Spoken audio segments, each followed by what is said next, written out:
Salut les barbus, c'est Turial de Barbu In Game, votre chaîne de présentation de règles, tuto décor, tuto peinture et unboxing. Aujourd'hui, on va voir les Tyrans d'Ombre Terre, qui est tiré du jeu Donjons et Dragons, le jeu de rôle, et édité par Galeforce 9.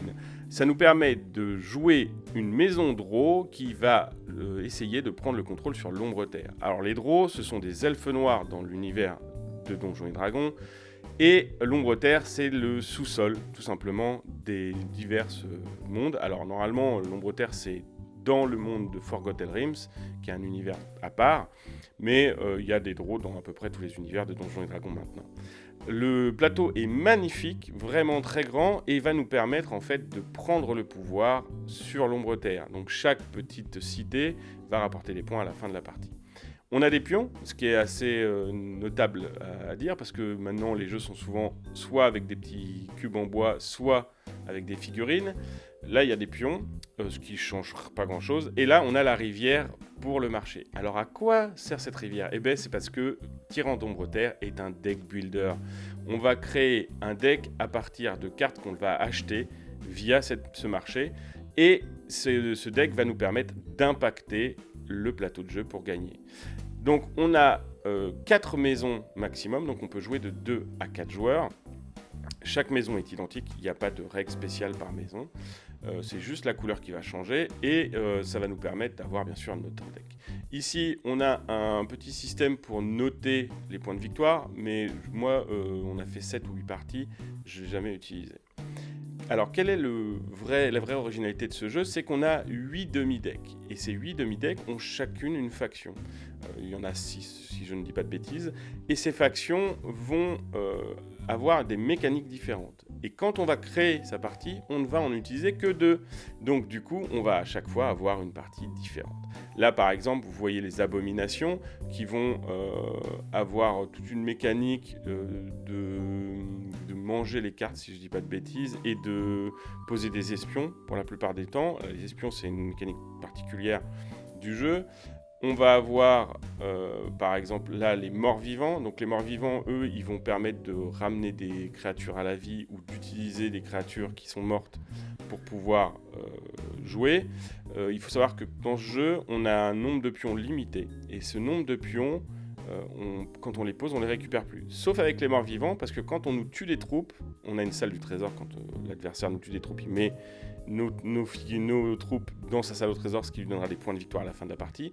Et bien avec les morts vivants, on a des mécaniques pour les récupérer. Et ça, c'est quand même très fort, et ça change vraiment toute la physionomie du jeu. Parce que par exemple, quand on a des démons et des draws, on sait qu'on ne va pas nous récupérer des troupes dans notre salle de trésor. Donc les points de victoire acquis sont acquis. Alors qu'avec les morts vivants, ce n'est pas le cas. Donc c'est une mécanique qui est très forte, difficile à mettre en place parce que ça va demander beaucoup de ressources. Mais c'est vraiment très intéressant à jouer. De toute façon, tous les demi-decks sont intéressants à jouer. Il y en a que vous préférerez à d'autres, c'est sûr. Moi par exemple, je préfère les draws à toutes les autres factions parce que c'est les draws, voilà, tout simplement. Et ils vont permettre de mettre des espions, d'aller chercher des troupes, etc., etc. Donc c'est peut-être le plus simple aussi. D'ailleurs, c'est ce qui est conseillé quand on commence le jeu, c'est de jouer avec les draws et les dragons, qui sont des mécaniques qui sont pas trop invasives. Donc ça, c'est les cartes de base, entre guillemets. C'est les cartes qu'on va avoir toujours à disposition dans le marché, qui sont les prêtresses de Lolt et les gardes. Les prêtresses de Lolt, pourquoi ? Parce que Lolt est la déesse tutélaire des draws dans l'univers de Donjons & Dragons. Les nobles, eux, vont être donnés dès le départ, on en aura 7, et on aura aussi 3 soldats qui vont nous permettre de commencer la partie. C'est les cartes qu'on va vouloir enlever de notre deck. Donc comment on gagne les barbus ? C'est simple, en fait on va avoir des points de victoire par carte qu'on a dans notre deck, des points de victoire par carte qu'on aura enlevé de notre deck via un système qui s'appelle le Cénacle. On va promouvoir des cartes.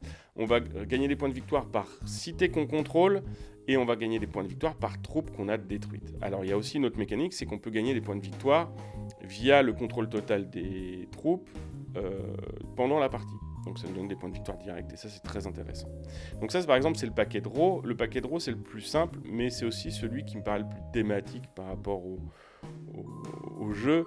On a des draws et ces draws vont nous permettre de faire des actions, soit poser des espions, soit poser des troupes, soit tuer des troupes, etc., etc. Donc toutes ces mécaniques elles sont vraiment très intéressantes et chaque demi-deck a ses propres mécaniques comme on l'a vu avec les morts vivants. On a aussi là les dragons. Donc les dragons, c'est aussi un des demi-decks de départ qu'on vous conseille en tout cas à utiliser.